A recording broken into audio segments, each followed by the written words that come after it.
This video is on Wi-Fi 7. Qualcomm has recently released Wi-Fi 7 capabilities.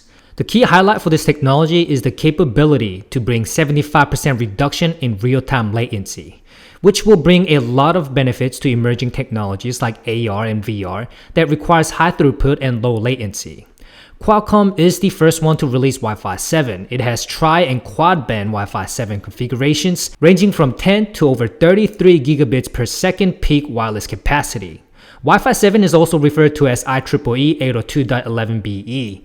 It is the latest throughput wireless network that uses 3 bands. It uses 2.4, 5, and 6 GHz frequency bands and uses the latest processors to maximize the overall capacity, decrease latency, and increase speed.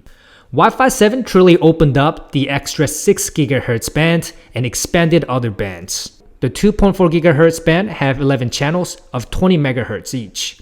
The 5 GHz band has 45 channels, but instead of being limited to width of 20 MHz, they can combine to create 40 or 80 MHz channels. While Wi-Fi 6E did provide 6 GHz, it wasn't effective and only provided channels that were 160 MHz wide.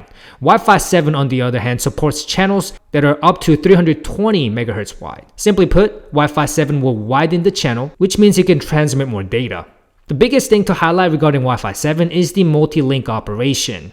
Other Wi-Fi standards establish a connection between 2 devices on a single band, but multi-link operation can combine several frequencies across bands into a single connection. It allows connection across 2 or more channels in different bands simultaneously. It can dynamically aggregate or alternate bands in order to mitigate disturbance to deliver that low latency.